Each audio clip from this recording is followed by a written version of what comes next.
देना। ये कहानी वूजू की होती है, एक स्कूल गर्ल जिसकी फैमिली बहुत हैप्पी है और सब कुछ ठीक चल रहा होता है, लेकिन एक रोज ये अपने फादर को किसी औरत के साथ देखती है जो इसको छोड़कर भाग रहे होते हैं और पिता के जाते हैं इसकी मॉम भी अपने लवर के साथ यहाँ से भाग जाती है। वो जो अकेली रह गई है। उस दिन के बाद इसने किसी पर भी भरोसा नहीं किया और ना ही किसी से कांटेक्ट किया। टाइम बीतता गया और अब वो जो अपने 30s में होती है। खबर आती है एक दिन की इसके फादर का फ्यूनरल है, उनकी मौत हो गई है। वो जो ने इंसल्ट करने के लिए बहुत ही टाइट ड्रेस पहनकर फ्यूनरल में आती है। वहां पर ये ड्रामा क्रिएट करना चाहती है कि दारू और खाना खा रही होती है जैसे मानो रेस्टोरेंट में आई हुई हो। फादर के रिलेटिव इससे काफी नफरत करते हैं और इसको अनएजुकेटेड गंवार अनपढ़ भी बोल देते हैं। वूजू बोलती है कि तुम लोग वही हो ना भिखारी हो जिसने मेरी मदर का पैसा खाया है, उसको वापस कर देना। और इन औरतों का मुंह बंद हो जाता है और वूजू ने फ्यूनरल को रेस्टोरेंट बना दिया होता है। कुछ देर बाद इसकी स्टेप मदर तो नहीं कहेंगे, वही लेडी आती है जो इसके पिता को लेकर भागी थी। इसका नाम हीजा होता है और कहने लग गई कि ट्रेवल करना चाहती हो यहाँ पर तो घर चली जाओ। वो जो डरती नहीं है, बोलती है कि मेरे डैड की सेकंड वाइफ हो तुम तो अपना मुंह तो बंद ही रखो और अपनी हाई स्कूल फ्रेंड की हस्बैंड को लेकर भागी हो तुम, शर्म करो तुम शर्म। हीजा को थोड़ी शर्म आने लग जाती है। इसका बाप घर के सभी कीमती सामान लेकर हीजा के साथ भाग गया था। दोनों इतने ज्यादा बेशरम थे कि मैं क्या ही बताऊं। घर में फैमिली मेंबर्स के सामने भी लिपटा चिपटी करते रहते थे। वूजू की मदद देख कर घर के सामान तोड़ा फोड़ा करती थी कि कैसे ये दोनों बेशरम है और इनको कोई फर्क भी नहीं पड़ता था। वूजू अपने डैड से बहुत प्यार करती थी, उन्हें अच्छा मानती थी, लेकिन जब पता चला कि उनका अफेयर चल रहा है तो वूजू उनके पीछे भागने लगी और इसी बीच उसका कार से एक्सीडेंट हो जाता है और उसके अभी तक घाव भी नहीं भरे थे कि इसका बाप एक पराई औरत को लेकर भाग गया। वूजू ने खुद ट्रबल किया यहाँ पर। हीजा हाथ उठाने में लगती है लेकिन वूजू ने दारू पिया और वहीं पर रिलेटिव्स को बात करते सुनती है कि डैड के मरते ही हीजा ने जो घर है उसको बेच दिया है। और वो जो फटाफट अपने छोटे भाई को कॉल करती है तो पता चलता है कि इनके घर में कुछ गुंडे घुस गए हैं और तोड़ फोड़ कर रहे हैं और इनको घर से बाहर निकाल रहे। मुझे समझ गई होती है कि हीजा ने इनका घर बेच दिया जिसमें ये अपने भाई बहन के साथ रहती है। हीजा ने वार्न किया कि तू और तेरे भाई बहन घर से जल्दी निकल जाओ वरना मैं पुलिस को भेज दूंगी। एक्चुअल में इसका पागल बाप मरते मरते एक जो घर था जिसमें इसके तीनों बच्चे रहते थे उसको भी हीजा के नाम पर ही करके चला गया है। वूजू की एक बड़ी बहन भी होती है और एक छोटा भाई होता है।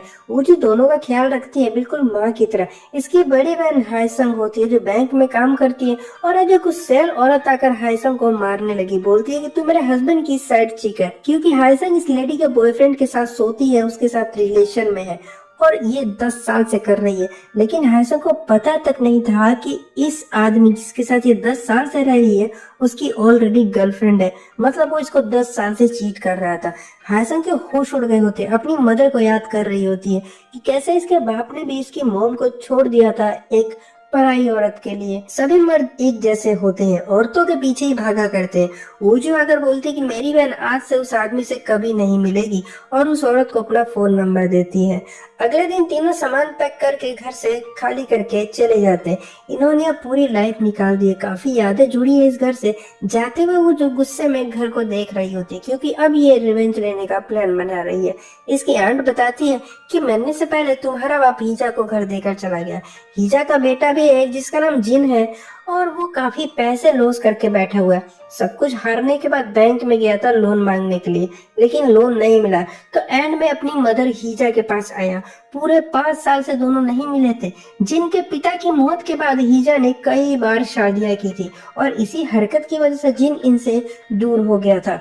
आंट ने वूजू को जिन का नंबर दिया और बताया कि ये एक अच्छा लड़का हीजा से बिल्कुल अलग है, पर वूजू का यकीन नहीं हो रहा। अगर जिन इतना ही अच्छा है तो हीजा के पैसे क्यों ले रहा है वो, जो कि हमारा घर बेचकर वो उसको देने वाली है। वो जानता होगा ना कि ये पैसे कहाँ से आए हैं, फिर भी वो ऐसा कर रहा है। इसलिए वो जो अपना पहला टारगेट जिन को बनाती है, उसके क्लोज जाने के लिए, उसको बर्बाद करने के लिए उसकी कंपनी में टेम्पररी असिस्टेंट बनकर ज्वाइन कर लेती है। उसके घर का एड्रेस खोज निकालती है, उसका पीछा करती है, लेकिन जिन भी जानता है कि एक लड़की है जो मेरे पीछे पीछे आती है, तो एक दिन इसको रेड हैंडेड पकड़ लेता है। वूजू तो पैनिक हो गई होती है। जिन बोलता है क्या चाहिए तुम्हें? वूजू बोलती है कि जिस घर में तुम रहते हो ये तुम्हारा है या रेंटेड है? जिन कुछ बोलता नहीं है। वो जो इसकी काफी इंसल्ट भी करती है, लेकिन ये चुपचाप खड़ा रहता है, मानो इसका मन में बहुत दुख है और ये किसी से भी रिश्ता नहीं रखना चाहता है, ना बात करना चाहता है। अगले दिन वापस ओल्ड हाउस आकर घूम रही होती है, फिर मार्केट जाती है घर का सामान लेने। फिर वहां पर जिन मिलता है। जिन बोलता है कि तुम यहीं पर रहती हो क्या, ये मेरा पीछा कर रही हो। वूजू बोलती है कि मेरे घर से मुझे निकाल दिया गया है, उसको बेच दिया है किसी ने। और जिन को घूर रही होती है कि अगर ये मुझसे पूछेगा कि किसने किया है तो मैं इसकी मदर का नाम लूंगी और बताऊंगी इसको सब। लेकिन जिनको किसी की लाइफ में क्या चल रहा है उससे कोई मतलब नहीं, वो चुपचाप चला जाता है। एक दिन ऑफिस में उजू को पता चलता है कि जिन और एक एम्प्लॉय जिसका नाम शिन होता है, दोनों एक्चुअल में दुश्मन होते हैं, बहुत ज्यादा नफरत है। जिन ने शिन की काफी एसेट्स एंड डॉक्यूमेंट्स भी चोरी किए होते हैं। उजू हैरान होती है, जिन और हीजा दोनों सेम है, चोर माँ और चोर बेटा, दोनों लालची और बेशरम है। दूसरों की प्रॉपर्टी चुराने में इनको बहुत मजा आता है। अगले दिन जिन के कंपनी के सीक्रेट डॉक्यूमेंट्स लीक हो गए होते हैं और लीक किया गया है एक कांग के कंप्यूटर से, तो सबका शक इसी पर जा रहा होता है। जिनको पूरा शक है कि ये सब कांग नहीं किया, क्योंकि यहाँ पर काम करते हुए उसको अभी 2 साल ही तो हुए और 2 साल किसी पर भरोसा करने के लिए बहुत कम समय होता है। जैसे जिनकी गर्लफ्रेंड हुआ करती थी, उसका नाम मिनियोंग था और वो बहुत सुंदर और काइंड लड़की थी। लेकिन एक दिन पता नहीं क्यों रिलेशनशिप तोड़कर ब्रेकअप करके इससे चली गई और ये बेचारा दारू के गम में पड़ा रहता था और उसी टाइम से इसके ऐसे हालात हो गए। ऑफिस में एक फीमेल एम्प्लॉय बोलती है कि मैंने रात को वूजू को ऑफिस में घुसते हुए देखा था। वूजू ने कान के कंप्यूटर का पासवर्ड भी देख लिया था, जैसा हम देख सकते हैं, और हमें लगता है कि सब कुछ इसी ने किया है। जिनको लगने लगा कि वुजू शिन की भेजी हुई कोई जासूस है और वुजू पकड़ी जाती है, पर सच्चाई तो ये है कि इसने लीक नहीं किया। ये रात को कंपनी आई थी, कॉपी भी किया था डॉक्यूमेंट्स इसने, लेकिन लीक नहीं किया। जिन ने इसे काम से निकाल दिया। वुजू बोलती है कि मैं तो टेम्पररी हूँ, परमानेंट वालों पर शक करो, उनमें से किसी ने किया होगा, ना कि मैंने। जिन बोलता है कि झूठ मत बोलो। रात को वुजू आज ड्रिंक करके फिर जिन को समझाती है कि नहीं किया मैंने वो सब। जिन बहुत एरोगेंट होता है, काफी ज्यादा। वुजू बोलती है पर तेरी माँ और तू दोनों चोर हो, और यहाँ से चली जाती है नशे में ये सब बोल के। जिन एरोगेंट नहीं होता, इसे लोगों से बात करना नहीं आता, ये इंट्रोवर्ट है, इसकी जिंदगी में इतने ज्यादा दुख आए हैं कि उसकी वजह से ये ऐसा हो गया है। और सबसे इम्पोर्टेंट बात कि इसको जितने भी लोग मिले लाइफ में, सबने धोखा ही दिया है। अगले दिन सिक्योरिटी रूम में सीसीटीवी चेक करता है तो देखता है कि एक कार ऑफिस से काफी लेट निकली थी और ये डंगमिन की कार होती है, शायद इसने ही लीक किया होगा। जिन फिर उजू का रिज्यूमे देखता है, जिसमें सेल्फ इंट्रोडक्शन में वो लिखती है कि मैं बाकियों जैसी नहीं हूँ, इसलिए मैं यहाँ पर ज्यादा कुछ नहीं लिखूंगी, करके ही दिखा दूंगी। इसलिए जिन इसको वापस मिलकर कंपनी ज्वाइन करने को बोलता है। अभी एक आदमी अगर जिन पर अटैक कर देता है, वो जो आकर इसको बचा लेती है, और ये आदमी इसकी वाइफ ने इसको धोखा दे दिया था और जिन से इसने अपनी सारी बातें शेयर की थी, क्योंकि जिन किसी की बात, किसी का सीक्रेट किसी को कभी बताता नहीं है, क्योंकि वो बोलता ही बहुत कम है। पर अब इसकी वाइफ के अफेयर के चर्चे हर तरफ फैल गए होते हैं, तो इसको लगता है कि जिन ने सबको बताया होगा, पर ये जिन ने नहीं किया होता है, वो साफ साफ मना कर रहा है। अगले दिन जिन अपने पार्टनर को बताता है कि डॉक्यूमेंट लीक जंगमिन ने किया है, लेकिन वो कैसे कर सकता है, वो तो बहुत काइंड और इनोसेंट लड़का है। जिन ने उसे कुछ नहीं कहा है अभी तक, और बताता है कि मेरी मम हीजा ने 4 शादियां की थी और जब जब वो शादी करती थी मैं और स्ट्रॉन्ग बनता गया, मुझे धोखा मिलता गया और अब मैं बहुत ज्यादा स्ट्रॉन्ग हो गया हूँ और इमोशनलेस। अगले दिन वो जो कंपनी आती है और जिन इसको जंगमिन के सेल डिपार्टमेंट में डाल देता है। जंगमिन पर नजर रखने को भी बोलता है ताकि ये अगर फिर से ऐसी कोई गलती करता है तो इसको सबक सिखा सके।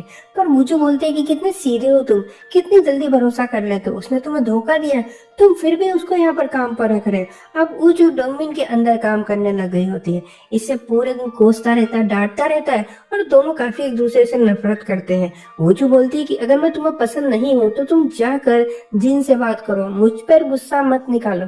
डंगमिन डरता है कि इसकी सच्चाई बाहर आ जाए और चुपके से पीछे जाकर शिन को कॉल करके बताता है कि जिन ने मेरे पीछे एक लड़की लगा दी है।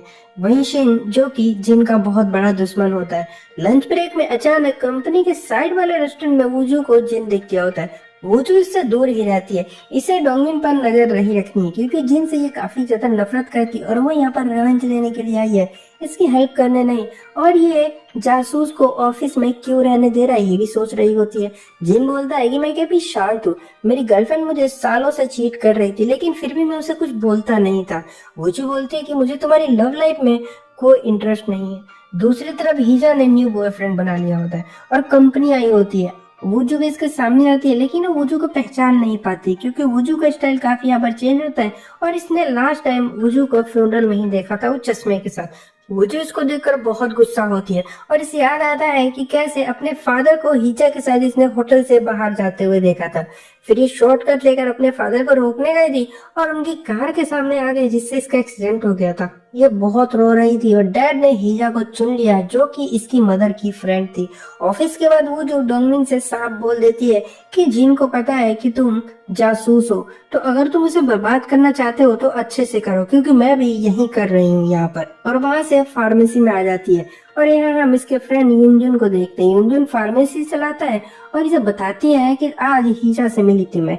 युंगमिन हंसने लगता है। वो जो बोलते हैं कि इस औरत को देखो, इसके पति को मरे 10 दिन नहीं हुए और नया बॉयफ्रेंड भी बना लिया इसने।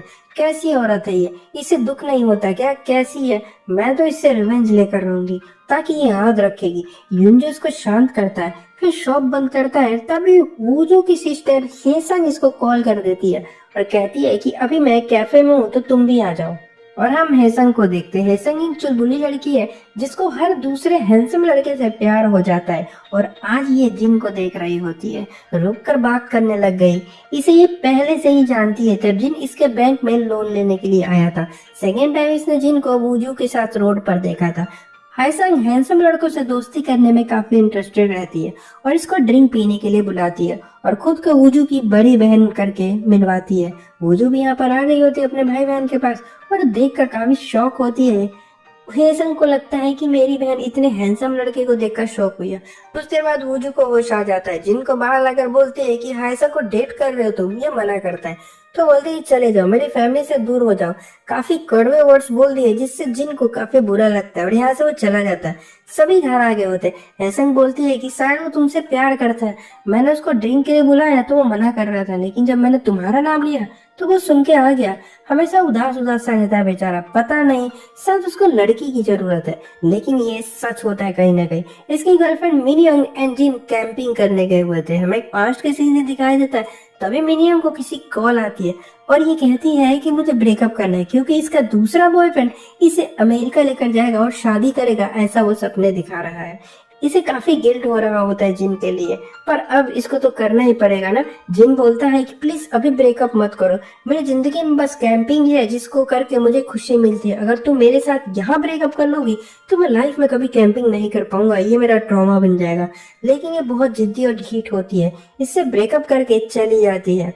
वापस प्रेजेंट में हाईसंग तो वूजू के पीछे ही पड़ गई होती है। पूछती रहती है तुम उसे डेट क्यों नहीं कर लेती हो, कितना अच्छा दिखता है वो। वहीं पर जिन और इसका पार्टनर आ गए होते हैं। वूजू बोलती है हाँ हैंडसम एंड टॉल है, लेकिन उसका पास्ट बैकग्राउंड काफी डार्क है। वो हमेशा डिप्रेस्ड रहता है, देखा नहीं तुमने उसको, बोलता भी नहीं हो, कितना गुमसुम सा खोया खोया रहता है। हेसंग ने दोनों को आवाज लगा दी देख के, और वूजू को भी फर्क नहीं पड़ता कि जिन ने ये बात सुन भी ली होगी तो। और आज काम के बाद जंगमिन वूजू को डिनर पर लेकर आता है थैंक यू कहने के लिए कि तुमने मेरा सीक्रेट जिन को नहीं बताया। जिन की कंपनी बहुत जल्दी बैंकरप्ट होने वाला रखना। और हम देखते हैं जिन की एक्स यानी कि मिनियंग कोरिया वापस आ गई थी और ये सनवू से मिलते हैं। सनवू जानता है कि इनकी कंपनी के साथ क्या होने वाला है और ये कहता है कि मैं जिन को इसलिए नहीं बता रहा हूँ ये चीजें, अगर वो सुनेगा तो बेचारा पगला जाएगा। मैं पैसे कलेक्ट करके कंपनी को बैंकरप्ट होने से बचा लूंगा। मिनियन की बात कर ले तो इसको आज भी जिन की फिक्र हो रही होती है। इसने जिन के घर के आगे वाला घर ही ले लिया होता है और दारू पी के रोज उसका दरवाजा पीटती रहती है। जिन ने कई बार कंप्लेंट भी की है कि कोई दारू पी के मेरा दरवाजा बचाता है, लेकिन उसको पता नहीं कि कौन करता है। इधर जिन किम से मिलने आया होता है हेल्प मांगने कंपनी बचाने के लिए, लेकिन इसको धोखा मिलता है। लेकिन इसके लिए बड़ी बात नहीं है क्योंकि इसने लाइफ में बहुत से धोखे देखे हैं। ऊपर से दिन खराब था कि मिनियन भी इसको दिखाई दे गई होती है। दुख का तो पता नहीं, लेकिन बहुत बड़ा झटका लगा होता है इसको और उसे बोलता है कि मेरे सामने आने की कोई जरूरत नहीं है तुम्हें, आज के बाद मुझे दिखना मत, वॉर्न कर रहा होता है। मिनियन बोलती है कि मैं तुम्हारे घर के आगे ही रहती हूँ और आज दुख में शराब पी के पुराने दिनों को याद करने लग जाता है कि कितना प्यार करता था मिनियन से। 7 साल का रिलेशनशिप था इनका, उसके बाद इसको मिला क्या मिनियन से वेडिंग इन्विटेशन। इसे लगने लगा कि जीना बेकार है, मुझे मर जाना चाहिए, और रोड पर गाड़ी के सामने कूदने वाला था। सही टाइम पर आकर वूजू बचा लेती है। इसने दिन में ही जिन को मिनियन के साथ देख लिया था और उसकी उदासी देखकर ही समझ गई थी कि ये इसकी पक्का एक्स होगी, तो फिक्र में इसका पीछा कर रही थी और अब इसको बचा लिया उस पर चिल्ला रही होती है। पागल है तू, अगर तुझे पता था कि वो चीटिंग कर रही है तो छोड़ देता उसको, क्यों कर रहा था सालों तक इंतजार से धोखा खाने का। नशे में खड़ा जिन कुछ कहता नहीं है। वो जो गुस्से में बोलती है उससे बदला ले लो तुम्हें अच्छा लगेगा। फिर इसको बैंडेज लगाती है और कहती है कि जब तुम्हें उसने वेडिंग इनविटेशन भेजा था तभी तुम्हें वहां पर जाकर उसकी शादी में तमाशा करना चाहिए था, इससे तुम्हें बहुत शांति मिली। जिन बोलता है कि क्या मिलता हो सब करके। वो जो बोलते कि सुकून, बदले में एक सुकून होता है। अगले दिन सनू और जिन कई सारे ब्रांड से मिलकर सपोर्ट मांगते हैं इनके आने वाले कैंपिंग एग्जीबिशन में पैसे देने के लिए, फंड करने के लिए, लेकिन कुछ हाथ नहीं आ रहा होता है। सिंह ने सबको ऑलरेडी मना कर दिया होता है। शाम को घर आता है तो डरा हुआ है क्योंकि अब सामने मिनियन रहती है, इसलिए ये आज रात को होटल में बिताता है। अगले दिन फिर से कई सारे बैंड से मिलने जाते हैं इनकी कैंपिंग एग्जीबिशन को अटेंड करने के लिए। एक मैनेजर कहता है कि सिंह का आदमी अगर ऑलरेडी हमें प्रॉफिटेबल डील देकर चला गया। जिन ने डोंगविन की फोटो दिखा के कहा क्या ये है, और आदमी बोलता हाँ वही है, पर डोंगविन ने ऑलरेडी कंपनी छोड़ दी होती है। सिंह के लिए अभी ये काम करेगा और ऊपर से अपने साथ साथ सभी एम्प्लॉयज को भी यहाँ से लेकर जा रहा होता है, ये बोल के कि जिनकी कंपनी बर्बाद होने वाली है, तुम सब भी डूब जाओगे, इसलिए मेरे साथ चलो। इतने में वुजू गुस्से में खड़ी होती है और उठकर चली जाती है और जल्दी से जिन को सब बताती है। फिर सनू के साथ मिलकर डोंगविन के खिलाफ सबूत खोजती है और जिन ने साफ साफ डोंगविन को काम से निकाल दिया होता है, उसका मुंह पर बोल करके निकल जाए यहाँ से। फिर वूजू को मिलने बुलाता है, लेकिन यहाँ पर मिनियन मिल जाती है। कहने लगी कि मैं तुम्हारी हेल्प करूंगी, प्लीज मुझे एक मौका दे दो, मैंने शादी नहीं की थी, मैं अमेरिका में अकेले ही रहती थी और हमें यहाँ पर ऐसा लगता है कि क्या आंटी शादी क्या, तुम्हारा बॉयफ्रेंड तुम्हें छोड़ के भाग गया होगा जहाँ तक लगता है हमें। जिन ने कहा कि भाग जाए यहाँ से और वूजू का हाथ पकड़ कर दोनों बाहर आ गए होते। मिनियन जल के बहुत काला कोयला हो गई होती है। फिर दोनों रेस्टोरेंट में आते हैं और वूजू को थैंक यू कहता है क्योंकि ये अकेले खाना नहीं खा पाता है। डिनर के बाद वूजू की नजर एक कॉफी शॉप में जाती है जहाँ इसका भाई काम कर रहा होता है। वूजू ने इसको सवाल किया कि क्या हुआ, तुमने स्टडी से ड्रॉप आउट कर दिया, तुम तो गवर्नमेंट एग्जाम की तैयारी कर रहे थे। ये बोलता है कि मुझे गवर्नमेंट एग्जाम की तैयारी नहीं करनी है, मुझे म्यूजिशियन बनना है, गाना गाना है। वो जो सुनने को तैयार नहीं होती है, मारने लग जाती है, लेकिन ये भाग गया होता है और पूरी रात घर नहीं आता है। अगले दिन सेन से मिलते हैं। जिन से मिलने आया होता है एग्जीबिशन दिखाने आया है जो ये करने वाला है। एक्चुअल में बता दूं तो जिन एंड सन वो पहले इसी के लिए काम किया करते थे सालों पहले, लेकिन एक रोज गुस्से में नौकरी छोड़कर चले गए और उसी टाइम से ये इनसे बदला लेने की फिराक में रहता है। इसके बाद सिंह ने कई बार जिन से रिक्वेस्ट भी की कि वापस आ जाओ और इसी बीच अपनी वाइफ के कॉल्स को भी इग्नोर कर दिया करता था जब इमरजेंसी होती थी, जिसकी वजह से इसकी वाइफ की मौत हो गई थी और इसी वजह से सिंह और ज्यादा गुस्से में गर्म रहता है। जिन ने आज हार मान ली होती है लेकिन इसकी वाइफ को वापस नहीं लाकर दे सकता, ये चिल्ला रहा होता, पूरी कंपनी को सर पे उठा लेता है। ये काम के बाद जिन फिर ड्रिंक करने गया होता है क्योंकि बहुत परेशान है ये। वो जो भी आती है और जिन बोलता है कि मैं वीक हूँ, तब आज यहाँ पर वो जो बोलते है कि वीक होना हमारी गलती नहीं होती। फिर घर आ गई होती और याद कर रही होती है कि इसने जिन का हाथ पकड़ा था तो इसका दिल तेजी से धड़क रहा था, कहीं इसको अपने दुश्मन से प्यार तो नहीं होने लग गया, तो ये रिवेंज कैसे लेगी उससे एंड हीजा से। अगले दिन जिन के सभी एम्प्लॉइज काम छोड़कर चले जाते हैं, बचे हैं बस 5 लोग पूरे ऑफिस में। सनू कंपनी को बचाने के लिए मिनियम की इन्वेस्टमेंट कंपनी से पैसे लेने को कहता है, जहाँ वो काम करती है वो दिलवा सकती है, पर जिन ने साफ मना कर दिया मिनियम की हेल्प से। मिनियम दिखनी नहीं चाहिए इसको, लेकिन अब इस पे रास्ता भी तो नहीं दिख रहा होता है ना। दूसरी तरफ हीजा को ये बात पता चल गई होती है कि मिनियम वापस आ गई है और वो एक अच्छी सी कंपनी में काम करती है, तो ये खुद उसके पास पहुंच जाती है और जाकर पैसे मांगने लग जाती है और कहती है कि मेरे बेटे को मत बताना। अगले दिन काम पर जाते वो वूजू की आंट कॉल करके कहती है कि हीजा ने इसके पैसे खा लिए और वो दे नहीं रही है, इग्नोर कर रही है जब मैं कॉल करती हूँ। हीजा बहुत भिखारी औरत है, तो जाकर पता करो कि तुम्हारा घर सच में उसने बेचा है कि नहीं, क्योंकि अगर उसने बेचा है तो उसके पास पैसे होने चाहिए। वो भिखारियों की जिंदगी क्यों जी रही है, क्यों निकाला उसने तुम्हें घर से। वूजू को झटका लगता है और अपने ओल्ड हाउस में आती है जहाँ बेल बजा है और अंदर से हीजा की आवाज आती है और हमें यहाँ पता चलता है कि हीजा ने इस घर को नहीं बेचा, वो खुद इस घर के अंदर रहती है और वूजू गुस्से में चिल्लाने लगती है और हीजा डर के पुलिस को कॉल करती है। इधर जिन को रियल एस्टेट से कॉल आई होती है कि उस बड़े वाले घर की जो मालकिन है यानी कि वो लड़की है वो मिलने आई हुई है। जिन घर आ गया होता है और हम ऐसे जान पाते हैं कि जानता है कि ये घर किसी और का है। वुजू ने इसे बताया था एक बार कि हमें घर से निकाल दिया गया है, इसने पता करवाया था, लेकिन इसके मदर ने भी ये घर किसी से छीना है ये बात इसको पता है। और रियल स्टेट को इसने कार्ड देकर बोला था कि अगर उस घर की मालकिन आती है तो मुझे जरूर बताना। लेकिन हमें यहाँ पर कंफर्म नहीं किया जाता है कि इसको पता है कि नहीं कि ये घर वुजू का है। खैर है के बार एक टूटा हुआ अंडा पड़ा है और वुजू को पुलिस ने अरेस्ट कर लिया। आंट ने इसको बेल करवाया और बताया कि हीजा का लड़का प्रॉपर्टी ऑफिस आता जाता रहता है और अपनी मोम को मनाता भी है कि जिसका वो घर है उसको वापस कर दो। ये सुनकर वुजू हैरान होती है और अपने बच्चे को अंडे लेकर यहाँ से चलती बनती है। पूरे दिन गायब रहती है और रात को जाकर मिनियोंग से मिलती है और कहती है कि कुतिया है तू बेशरम में तू चली जाए यहाँ से, तेरी वजह से जिन को होटल में सोना पड़ता है। मिनियोंग बोलती है कि अबे तू है कौन, नाम बता। एक दूसरे को जानने के बाद दोनों आती है बार में और दबा के दारू पीती हैं। फिर मिनियोंग बोलती है कि तू होती कौन है मुझे भगाने वाली, जब जिन बोलेगा तब चले जाऊंगी, चाहे जो भी हो कितना भी कर लो, इंटेंस सिचुएशन हो। लेकिन सभी कैरेक्टर्स बहुत काम नजर आते हैं ड्रामे के अंदर। जिन घर आता है तो आज वुजू का भाई इसके लिए डिनर बना रहा होता है और हम जान पाते हैं कि वुजू से उस दिन रात को मार खाने के बाद इसका भाई इधर उधर भटक रहा था। इसको जिन मिला था और जिन ने इसको अपने घर में कुछ दिनों के लिए जगह दे दी थी। इधर दोनों लड़कियां हैं तो आपस में दुश्मन, लेकिन पीने के बाद ड्रिंकिंग बडीज बन गई होती है।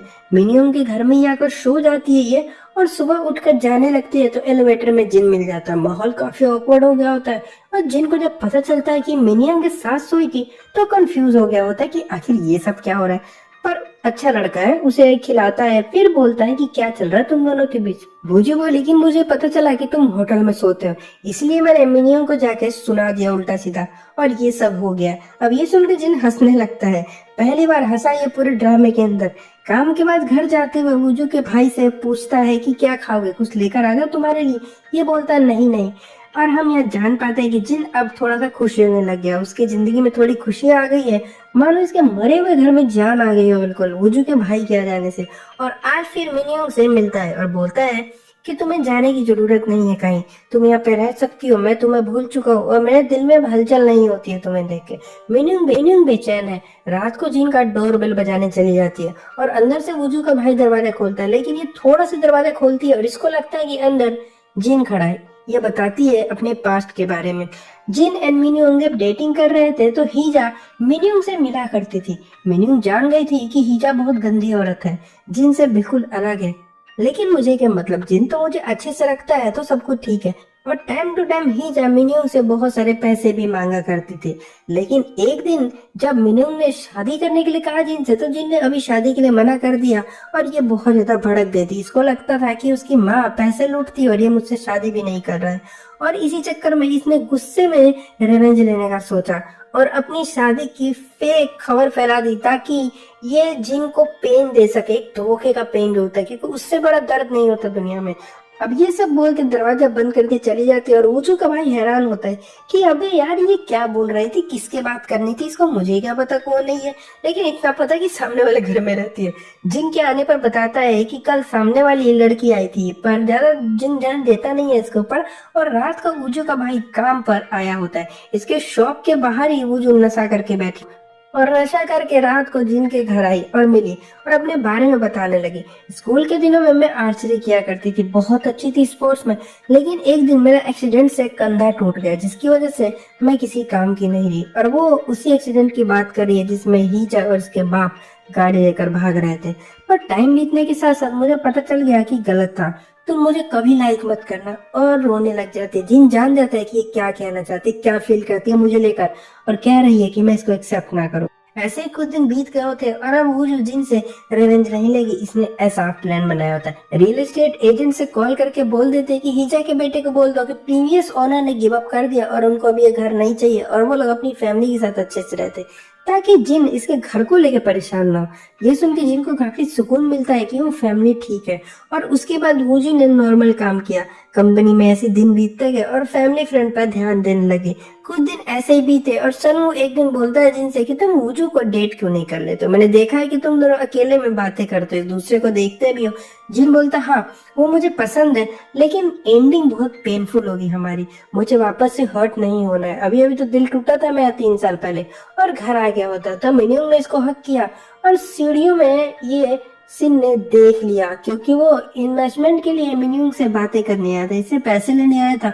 और सिन गुस्सा होता है कि ये दोनों एक दूसरे को जानते मिले हुए मुझे धोखा दे रहे हैं और दोनों को सबक सिखाना चाहता है। लेकिन वुजू आकर इसको रोक लेती है। एक्चुअल में वुजू ने अपने भाई को फिर से नई जगह काम करते हुए पकड़ लिया था। इसको घर चलने को कहती है। ये बोलता है कि मैं सामान तो ले लूं मैं। ये बोलती किसके साथ रहते हो तुम? इसने जिन का नाम लिया था। तो वुजू को झटका लगा और बोलती कि जाओ घर, मैं तुम्हारा सामान लेकर आ जाऊंगी घर पे। और उसी के चक्कर में वो यहाँ पर आई और उसने ये सब देख लिया। जिन फिर घर आ गया होता है। वुजू का भाई इसको फेयरवेल मैसेज करता है कि थैंक यू मुझे अपने घर पर इतने दिनों के लिए रखने के लिए। मेरी बहन अगर का सामान ले जाएगी। जिन वुजू को कॉल मैसेज बहुत सारे करने लग गया होता है, उसे मिलने बुला रहा होता है, लेकिन वुजू मना कर देती है। तीनों भाई बहन युनजुन के घर में ही रहते हैं और अगले दिन ऑफिस में वो जो जिन को घूर रही होती है। सलू ने देखा और इशारा किया, चाहता है कि इसका दोस्त जिन फिर से प्यार का एहसास करे, अपनी लाइफ में कलर्स ऐड करे, खुशी से रहे। क्योंकि जो इसका कैरेक्टर जिनका काफी उदास रहता है, बिल्कुल ना हंसता ना कुछ, धीरे धीरे बोलेगा और चलता रहेगा चुपचाप से। इधर शिन की कंपनी लॉस में जाने लगी है, क्योंकि आगे निकलने के लिए इसने कुछ चीजें सस्ती कर दी थी एग्जीबिशन की। और अब मिनियम भी गायब हो गई होती है। सिन नशा करके उसके बिल्डिंग के बाहर गया होता है उससे बदला लेने के लिए, उसको मारने के लिए। और एक दिन जब वो कूड़ा फेंकने आती है तो बड़ा सा पत्थर उठाकर उसको जान से मारने जा रहा होता है। वो जो अगर बोलते हैं कि कंपनी का लॉस तो रिकवर कर लोगे जो हुआ, लेकिन अगर तुमने इसको मारा इस पत्थर से तो लाइफ खराब हो जाएगी तुम्हारी। शेन जानकर पत्थर उठाता है और मिनियम को मारता है, लेकिन बीच में वुजू आती है जिससे उसका सर फट जाता है और इसको जल्दी हॉस्पिटल लाया गया। सनू बोलता है कि उस पर केस कर दो, लेकिन इसने माफ कर दिया उसको। लेकिन वुजू ने माफ कर दिया उसको और काफी गुस्से में हो जाता है, जाने दो। शिन का जब नशा उतरता है तो काफी गिल्टी फील कर रहा होता है कि जिनसे रिवेंज लेने के लिए वो ये सब क्या कर रहा है। जिन काफी केयर करता है वुजू की, बातें होती है दोनों में, दोनों खुश है और आज दोनों की दोस्ती हो गई होती है। डिनर करने जाते हैं। जिन इसको कैंपिंग के लिए पूछता है और ये मान गई होती है और अगले दिन हम दोनों को कैंपिंग पर जाते हुए देखते हैं। मिनियम के जाने के बाद जिन ने कैंपिंग छोड़ दी थी। रास्ते में ये बताता है कि आज से 3 साल पहले मेरा मिनियम का कैंपिंग पर ही ब्रेकअप हो गया था। थैंक यू, तुम्हारे आने से मेरी लाइफ में कलर्स ऐड हो गए। और फिर ये लोकेशन पर आते हैं जहाँ हम अंकल से मिलते हैं। अंकल जिनको देखकर काफी खुश होते हैं कि चलो कम से कम ये डिप्रेशन से तो बाहर आ गया। और रात को कैंपिंग करते हैं। जिन बहुत बोलता है, बहुत ज्यादा, और अगली बार वो जंगल में जाना चाहता है कैंपिंग करने के लिए इसके साथ। और एक दूसरे के साथ ये बहुत खुश है और अच्छा टाइम बिताते हैं। इतने में इधर वुजू की रियल मदर भी वापस आ गई होती है और अपने घर का लॉक खोल रहे थे, लेकिन लॉक नहीं खोल रहा है क्योंकि अब तो लॉक चेंज हो गया। तभी हीजा का बॉयफ्रेंड आकर कहता है कि कौन हो तुम और घर में क्यों घुस रही हो, चोर हो ना तुम। और बहस होने लग जाती है और वुजू की मदर को फिर सब कुछ पता चलता है और ये अपने बच्चों के साथ बैठकर रात भर रोती है। क्या किस्मत है, बच्चों का बाप ठीक नहीं निकला, ना माँ ठीक निकली, और सॉरी बोल रही होती है इन्हें। उसी रात जिन मैसेज करके इसको थैंक यू कहता है और ये पढ़ के वुजू और ज्यादा रोने लग जाती है क्योंकि इसकी लाइफ में बहुत दुख है। अगले दिन मॉम ने सीविड सूप बनाया होता है क्योंकि आज वुजू का बर्थडे है, लेकिन कोई खुश नहीं होता। वुजू आज डे ऑफ भी ले लेती है अपनी मॉम के साथ टाइम बिताने के लिए। जिनको जब पता चलता है कि वुजू का बर्थडे है और ये डे ऑफ ले रही है तो इसको काफी दुख होता है क्योंकि वो इसका बर्थडे सेलिब्रेट करने का प्लान बना रहा था। सुनो सब कुछ जानता है कि जिन लव को लेकर कंफ्यूज है। कहता है कि तुम जैसे बोरिंग पर्सन को उसने बदल दिया था, वो तुम्हारे लिए बेस्ट लड़की है। इधर वो जो मॉम से बताती है कि फ्यूनरल में इसने क्या ड्रामा किया था जाकर, लेकिन हमें घर से निकाल दिया उन लोगों ने। बहुत रो रही होती है। माँ बेटी बिना कुछ बोले बैठी है, खाती है और फिर टीवी देखने लगती है। मॉम को ये अपने भाई के वर्क प्लेस पर लाती है जहाँ इसका भाई बताता है कि जिन केक लेकर आया, अंदर रूम में बैठा है, तुम्हारा बर्थडे सेलिब्रेट करना चाहता है। वैसे तो दिन काम का बहुत भूखा है, पूरे दिन काम करता है, ऑफ नहीं लेता, लेकिन हाफ डे लेकर केक खरीद कर लाया होता है। वो जो डर गई होती है कि अगर मॉम को पता चला कि जिन हीजा का लड़का है तो यहाँ पर बहुत बड़ा लफड़ा होने वाला है। बाहर आती है तो देखती है मॉम जिनके साथ ही बैठी है, दोनों मिलकर बहुत ज्यादा खुश और बातें कर रहे होते हैं। मॉम बहुत खुश होती है, जिनको एक बहुत अच्छा लड़का समझ रही होती है। फिर कपल को अकेले छोड़कर घर चली जाती है और ये दोनों खाना खाते हैं। जिन बोलता है कि तुम्हारी मॉम बहुत ज्यादा अच्छी है और मेरी फैमिली के बारे में उन्होंने कुछ नहीं पूछा, जैसे कि अदर पेरेंट्स पूछते हैं ना कि तुम्हारे मॉम डैड क्या है, उन्होंने कुछ नहीं पूछा है। और ऑफिस में बचा हुआ काम सुनो आज कर रहा होता है रात को। इतने में डॉग में मिलने आया होता, बताता है कि सिन अरेस्ट हो गया, उसकी कंपनी बैंकरप्ट हो गई है और मेरे धोखे की खबर हर तरफ फैल चुकी है, इसलिए कोई कंपनी मुझे काम नहीं दे रही है। तो क्या तुम मुझे काम दोगे? अगर जिन वुजू को माफ कर सकता है तो मुझे क्यों नहीं कर सकता? सुनो शौक होता है और अगले दिन वुजू से मिलकर पूछता है कि तुम यहाँ पर जिन को बर्बाद करने आई थी? वुजू कहती है हाँ, लेकिन अब मैं बदल चुकी हूँ और दोनों एक दूसरे को पसंद करने लगे। सुनो बोलता है तो क्या करी जिन को बता दो, अगर उसको ये बात किसी और से पता चलेगी तो उसको काफी हर्ट होगा। रात को जिन के घर ही खाना खाते हैं ये लोग। जिन बताता है कि कैंपिंग अंकल इसकी मदर के सेकंड हस्बैंड है, जिनसे मेरे कनेक्शन अच्छे है और मैं उनको डैड बोलता हूँ और मेरी मम ने इनको छोड़कर तीसरी बार शादी कर ली थी। मेरा डिप्रेशन और उदासी का कारण मेरी माँ है, मेरी जैसी लाइफ है उसके पीछे मेरी माँ का ही हाथ है। मुझे सबने धोखा दिया है, क्या आज रात तुम यहीं पर रुक सकते हो मेरे अकेलापन दूर करने के लिए? और ये मान गई होती है और अपनी बहन को कॉल करके बताती है कि आज रात को वो यहीं पर रुकने को बोल रहा है। हेसन बोलती है कि तुम आज रात को घर नहीं आओगे, मत आना, मैं मोम को संभाल लूंगी। और दोनों ने आज किस किया और फिर वो सब शुरू किया और रात भर लगे रहे, प्यार करते रहे रात भर। मोम को फिक्र नहीं होती है। अगली सुबह बोलती है कि जिन लड़कियों का बॉयफ्रेंड होते हैं उनका रात को घर पे नहीं आना कॉमन है, और तुम यहाँ पर क्यों रहती हो? जवान हो, सिंगल हो तो युनजुन के घर में मत रहो, तुम शादी नहीं हुई तुम्हारी, सब गलत बोलेंगे तुम्हारे बारे में, घर खोजो अपने लिए। अगले दिन जिन उठता है तो अलग ही लेवल की खुशी होती है। रात को नागमणि मिल गई है इसको और स्माइल कर रहा होता है। वुजू ने इसके लिए खाना भी बनाया होता है जो ये खाता है। वुजू ऑफिस आ गई होती है और सनू से बोलती है कि प्लीज जिन से कुछ मत बताना, मैं खुद उसको बता दूंगी एग्जीबिशन एंड होने पर। और यहाँ हीजा का बॉयफ्रेंड परेशान हो गया होता है क्योंकि इसके पैसे खत्म हो गए हैं और ये काफी बड़ा जुआड़ी है। इसने कभी भी जिंदगी में पैसे कमाना नहीं सीखा, यहाँ का चोरी चकारी की है इसने और अब पैसे खत्म हो गए होते हैं। तो वुजू की मदर से मिलकर बोलता है कि अगर मुझे तुम थोड़े पैसे दोगी तो मैं तुम्हारा घर वापस दिला सकता हूँ, मेरे पास एक सीक्रेट है। मॉम ने मना कर दिया तो बॉयफ्रेंड ने हीजा के सभी गोल्ड, पैसे, जितनी भी कीमती चीजें थी घर में वो चुरा के ब्रेकअप कर लिया और हीजा इसके पैरों में गिर गिर कर रोती रही कि ऐसा मत करो। ये बहुत मारता है और जानता है ये पुलिस को रिपोर्ट तो ये कभी करेगी नहीं क्योंकि हीजा के सीक्रेट जानता है ये कुछ। और हमें पता चलता है कि हीजा ने वो जो घर है वो चोरी से हड़पा है। उसके हस्बैंड यानी यूजू के पिता कुछ भी ऐसा वेल बनाकर नहीं गए थे। हीजा लुटने के बाद मिनियोंग से मिलती है और कहती है कि अरे तुम तो मेरी बहू जैसी हो, थोड़े पैसे दे दो मुझे। मिनियोंग को गुस्सा आ रहा होता है, बोलती है कि तेरी वजह से अपने बॉयफ्रेंड को छोड़ दिया मैंने। हीजा बोलती है अरे मैं तेरी फ्यूचर मदर इन लॉ हूं, ला पैसे देते मुझे। मिनियोंग बोलती है भाग यहाँ से, नहीं दूंगी। और जिन ये सब सुन लेता है, अंदर लाकर बोलता है कि माँ कितने पैसे लिए मिनियोंग से तुमने अभी तक? ये बोलती है अरे मैंने अभी ज्यादा पैसे नहीं लिए, अभी तो वो मुझे और पैसे देगी, मेंटल हेल्थ कंपनसेशन लूंगी अभी उससे, मेरा दिमागी संतुलन हिलाया उसने। जिन जान गया होता है कि ऐसी फालतू औरत जिंदगी में कभी किसी को ना मिले। इधर वुजू की मदर ने तीनों बच्चों को बता दिया होता है कि तुम्हारे पिता ने डाइवोर्स के टाइम बोला था कि मरने के बाद वो जो घर है वो तीनों बच्चों का होगा और उन्होंने घर नहीं बेचा है। तुम्हारा बाप भले हरामी आदमी हो लेकिन प्रॉमिस तो कभी नहीं तोड़ेगा। तो ये लोग हीजा को खोजने निकल जाते और आज से पता चलता है कि हीजा ने वुजू को जेल में डलवा दिया था। वुजू के भाई ने ये बात वुजू से बता दी और वुजू काम छोड़कर मॉम से मिलने आती है। हीजा का लड़का अच्छा है, वो हमें घर दिलवा देगा, मम्मा फिक्र मत करो। ये नहीं चाहती कि इसकी मदर जिन से मिले और उनको पता चले कि जिन ही हेजू का बेटा है। बाहर जिन ही सोंग युनजुन सब आगे होते हैं, पूरी फैमिली मिलकर यूजू के भाई का सिंगिंग सुनती है, काफी मजे करते हैं और इसका भाई काफी अच्छा गाना गाने लगता है जब। लेकिन वो जो युनजुन और हाइसन को छोड़कर जिन से वापस गुड बाय कहने चली जाती है। युनजुन को अच्छा नहीं लगता है, काफी शौक होता है कि उसके पीछे क्यों भाग रही है। हाइसन बोलते क्या हुआ, चेहरे का रंग क्यों उड़ा हुआ है, तुम्हारे बीवी बच्चे हैं, ये लोन है सर के ऊपर। युनजुन बोलता नहीं नहीं नहीं कुछ नहीं, वुजू को आने तो फिर बताता हूँ। यहाँ जिन को बाय बोलकर वुजू जब वापस आती है तो हाइसन इसको खींच के एक थप्पड़ मारती है क्योंकि इसे लगता है कि जिन एक मैरिड आदमी है जिसके साथ ये अफेयर कर रही है और कहती है कि तुम्हें शर्म नहीं आती है, जैसे हमारी माँ का घर बर्बाद हो गया, जैसे हम रिश्ते में मैं फंसी हुई थी, क्या तुम भी उसी तरह के रिश्ते में फंस रही हो, क्यों किसी का घर बर्बाद कर रही हो? वो जो कुछ नहीं कहती है। युनजुन बोलता है अरे नहीं, जिन हीजा का बेटा ये सीक्रेट है। वो जो बोलती है कि मैं उससे रिवेंज लेने गई थी लेकिन मुझे उससे प्यार हो गया। अब ये सुनकर हाइसन के होश उड़ जाते हैं लेकिन और गुस्सा है। युनजुन सब जानते हुए भी बताया नहीं था इसको। ह्यूनसंग फिर वुजू को बोलती कि जल्दी से उस कंपनी से रिजाइन दे दो वरना अच्छा नहीं होगा। वुजू की मदर अब जा रही होती लेकिन जाने से पहले जिन के लिए वो कुछ अच्छा खाना बनाना चाहती है।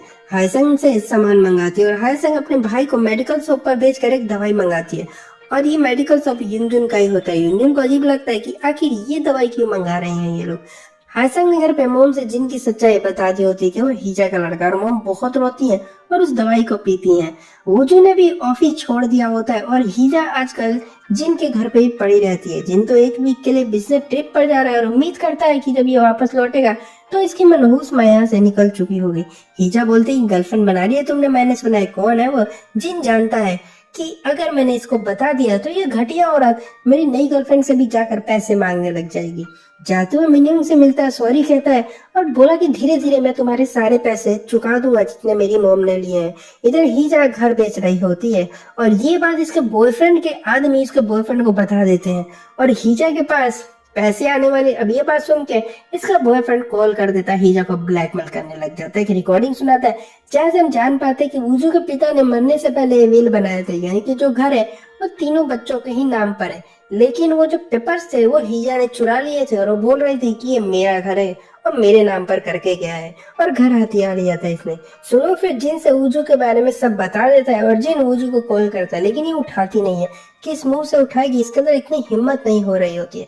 रात को घर के बाहर दोनों मिलते हैं और जिन बिल्कुल गुस्सा नहीं है। इसकी नजरों में वूजू ठीक लड़की है। वूजू फिर इसको सब कुछ बताने लगी, ये मेरा घर है, तुम्हारी मोम ने हमसे ये छीन लिया है। जिन इसको हक करता है और दुखी होता है जो इसकी मोम ने किया उस बात के लिए। ये भी जानता है कि इसकी आइडेंटिटी वूजू की फैमिली जान गई है तो शायद ये दोनों कभी मिल सकेंगे। चुपचाप यहाँ से चला जाता है और अगले दिन अपनी मोम को खोजने लग जाता है। रियल एस्टेट से पता चलता है कि हीजा सस्ते दाम पर घर को बेचकर भाग चुकी है। जिनका काम में मन नहीं लग रहा होता है। वूजू एंड हाउस दिमाग में घूम रहे होते हैं पूरे दिन। वूजू ने कंपनी में काम भी छोड़ दिया होता है और अब यूनियन की फार्मेसी में काम करने लगी है। और मोम ने भी साफ साफ बोल दिया होता है कि वो जिन को कभी एक्सेप्ट नहीं करेगी चाहे जो हो जाए। गलत इंसान का बेटा हमेशा गलत ही होता है। अब वापस से दिन पहले जैसे हो गए, लेकिन पहले से ज्यादा दुखी होते हैं। हायसन में पूरे दिन घर कोसती रहती है ताकि यूनियन के घर से बाहर निकल सके और ऐसे ही कई दिन बीत गए। वूजू ने फार्मेसी का काम छोड़ दिया होता है और छुट्टियों में जिन फिर से कैंप साइड आया होता है जहाँ पर वही अंकल इसको मिलते हैं और वो बताते हैं कि तुम्हारी मदर हीजा मुझसे मिल जाएगी। वो एक लेटर मांग रही थी मुझसे पर मैंने बोला कि डिस्ट्रॉय कर दिया तो वो यहाँ से गुस्से में चली गई। और वो लेटर घर का विल होता है जो वूजू के पिता बना कर गए थे कि वो घर वूजू का है और उसके दो भाई बहन का। और अंकल ने इसको विल दे दिया। ये वापस घर पर आता है तो हीजा खा रही होती है। बोलता है कि विल मुझे मिल गया। हीजा बोलती है कि प्लीज मुझे दे दो, मैं नहीं रह पाऊंगी इसके बिना, मेरी जिंदगी खराब हो जाएगी। पर जिन इसकी नहीं सुनता और शाम को वूजू से मिलता है और इसको विल दे देता है। और ये विल देख के पूरी फैमिली रोने लग जाती है क्योंकि ये घर इन्हीं लोगों का।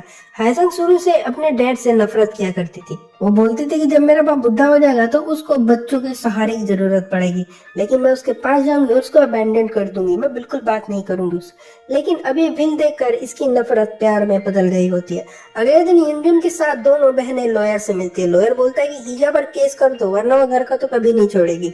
शाम को जिन वूजू से मिलता है और बताता है कि हीजा को मैंने समझा दिया है, इज्जत से मान लेगी वरना तुम उस पर केस कर देना। अगले दिन वूजू की मोम हीजा से मिलती है और बोलती है कि जिन बहुत अच्छा लड़का है, उसकी वजह से तुम पे हम केस नहीं कर रहे हैं। हीजा बोलती है कि मेरे बेटे के साथ तुम लोग इतने अच्छे से क्यों रहते हो, तुम पूरी फैमिली मिलकर उसको बुली करते हो, मैं सब जानती हूँ, मेरा बेटा तो बहुत सीधा है। वूजू की मोम समझ गई होती है कि ये औरत पूरी तरह से पागल है। हीजा का बॉयफ्रेंड सीधा पुलिस स्टेशन में जाता है और हीजा की सच्चाई बता देता है कि उसने कैसे घर का विल चुराया और घर पर कब्जा किया और उसको फिर कम रेट में बेचकर भाग गई विद रिकॉर्डिंग। हीजा को पुलिस कॉल करके अपने पास बुलाती है और हीजा बुरी तरह से डर चुकी होती है, रो रही होती है। और रात को वो जो पहली बार जिन को घर पे इनवाइट करती है, जिन बुके लेकर आया होता है। ये खुश है कि लगता है अब सब कुछ ठीक हो गया और वूजू की मॉम से मिलता है, बैठता है, उनसे बातें करता है। और वूजू की मॉम इसको एक्सेप्ट नहीं करती। वो कहती है कि अगर तुम्हें कुछ भी खाना हो तो मुझे बताना, मैं तुम्हें बना कर दूंगी, लेकिन एक्सेप्ट नहीं करती हैं। हीजा पुलिस के चक्कर काट रही होती है। अगर इसको बचना इन सब लफड़ों से तो वूजू एंड उसके सिबलिंग से फॉरगिवनेस का लेटर लेकर आना होगा। हीजा ने वूजू को खोजना शुरू कर दिया कि वो दिखती कैसी है, कौन है वूजू, इसको पता तक नहीं होता है। आंट से उसका नंबर मांगती है, आंट नहीं देती तो रोज चक्कर लगाने लग जाती है आंट के पास। आंट ये सब देख कर वूजू को बताती है और वूजू एक दिन खुद हीजा से मिलने वहीं पर आ जाती है। और इसको याद आता है और कहती है अरे तू तो वही लड़की है जो मेरे बेटे की कंपनी में मिली थी मुझसे। और वूजू को पहचान गई होती कि फ्यूनरल में भी आई थी, वही है। और कहती है कि तूने मुझसे रिवेंज लेने के लिए इतना कुछ किया, मेरे बेटे की कंपनी में गई, यही सब किया। वो जो ज्यादा कुछ नहीं कहती इसको, बस इतना बोलती है कि लेटर मैं तुमको दे दूंगी, वो भी बस जिन की वजह से। और ये शौक है कि मेरी बेटे की गर्लफ्रेंड है ये। तो रात को इससे पूछती है कि तुम प्यार करते हो उससे, बोलता है हाँ। और ये औरत कभी नहीं समझ सकती इसके बेटे का पेन, कितना दुख दिया इसने जिन को। वो जो एंड सब अपने ओल्ड हाउस शिफ्ट करने वाले होते हैं, शिफ्टिंग चल रही होती है, लेकिन जिन फिर से एक कैंप पर ले गया होता है और इसको थैंक यू कहता है इसकी लाइफ को इतना अच्छा खूबसूरत बनाने के लिए। और ये अभी काफी खुश होता है और हक करके अपने अपने रास्ते ये दोनों चल देते हैं, क्योंकि इनको कोई एक्सेप्ट नहीं करेगा। और अब ये दोनों नहीं मिलेंगे। ऐसे ही 1 साल बीत गया होता है। हायसंग एंड यूनजुन डेट करने लगे होते हैं, जल्दी शादी करने वाले हैं। और जिन ने कंपनी में काम छोड़ दिया होता है और उसकी जगह सनो ने मिनियन को काम पर रख लिया होता है, क्योंकि ये शुरू से मिनियन को काफी पसंद करता था और अब उसके साथ ही काम किया करता है। वो जो एग्जीबिशन कंपनी में काम करती है और जिन कहा गया किसी को नहीं पता है। वो जो रोज उम्मीद करती है कि एक दिन वो जरूर आएगा, रोड पर ही कहीं मुझे दिख तो जरूर ही जाएगा। पर सबका कहना है कि वो घर बेच के कहीं दूर चला गया रहने के लिए, लेकिन ये सच नहीं होता है। उसने एक गाड़ी खरीदी होती है उन पैसों से और 1 साल से वो उस गाड़ी में पूरे कोरिया में यहाँ वहाँ घूम रहा होता है। आज वो वापस सियोल आया होता है अपने ओल्ड फ्रेंड से मिलने के लिए और उसी नूडल शॉप में जाता है जहाँ वो उजू के साथ खाना खाने जाया करता था, इस उम्मीद में कि शायद उजू भी आएगी तो दिख जाएगी, पर वो नहीं आई होती है। लेकिन ये खुश है कि अपना फेवरेट काम कर रहा है। वुजू का भाई इसको मैसेज करता रहता है टाइम टू टाइम, क्योंकि वो इसके टच में है, क्योंकि दोनों की दोस्ती हो गई थी। और जब इसको पता चलता है कि जिन सोल आया हुआ है तो ये जिन और वुजू दोनों को अपने परफॉर्मेंस की टिकट भेज देता है और अपनी बहन को बताता भी है कि हो सकता है 50% चांस है कि तुम्हें वहां पर कल जिन देखने को मिल जाएगा। और हम देखते हैं कि जिन यहाँ पर आया होता है और वुजू भी आती है और दोनों ने इतने टाइम बाद एक दूसरे को देखा, नजरें टकराए, स्माइल किया और मिलते, और यहाँ पर ये कोरियन ड्रामा खत्म हो जाता है।